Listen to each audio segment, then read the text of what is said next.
एक बार की बात है, एक गरीब औरत थी जिसका नाम आयशा था। वह एक छोटे से गांव में अपने माता पिता और छोटे भाई बहनों के साथ रहती थी। उसके पिता एक किसान थे, लेकिन खेत बहुत उपजाऊ नहीं था और वे अक्सर किसी तरह का गुजारा करते थे। आयशा एक बुद्धिमान और जिज्ञासु लड़की थी। वह अपने आसपास की दुनिया के बारे में जानना पसंद करती थी। वह एक वैज्ञानिक बनने का सपना देखती थी, लेकिन वह जानती थी कि अपने परिवार की वित्तीय स्थिति के कारण उसे अपना लक्ष्य हासिल करना मुश्किल होगा।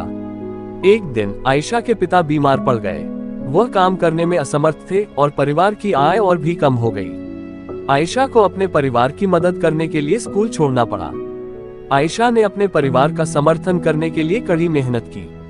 उसने घरों की सफाई और खेतों में काम करने जैसे अजीब अजीब काम किए। उसने स्थानीय बाजार में सब्जियां बेचना भी शुरू किया। अपनी व्यस्त दिनचर्या के बावजूद आयशा ने वैज्ञानिक बनने के अपने सपने को कभी नहीं छोड़ा। वह देर रात तक पढ़ाई करती थी और स्थानीय पुस्तकालय से किताबें उधार लेती थी।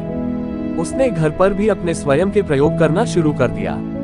कई सालों की कड़ी मेहनत और दृढ़ संकल्प के बाद आयशा ने आखिरकार अपने सपने को हासिल कर लिया। वह विश्वविद्यालय में दाखिला लिया और वैज्ञानिक बन गई। उन्होंने विज्ञान के क्षेत्र में महत्वपूर्ण योगदान दिया। आयशा की कहानी हम सभी के लिए एक प्रेरणा है।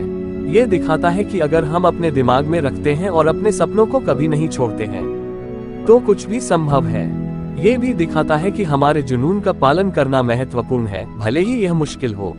इस कहानी से हमें ये सीखने को मिलता है कि परिस्थिति कितनी भी कठिन क्यों न हो, अगर इंसान में मेहनत और दृढ़ निश्चय है, तो उसे अपनी मंजिल तक पहुंचने से कोई नहीं रोक सकता।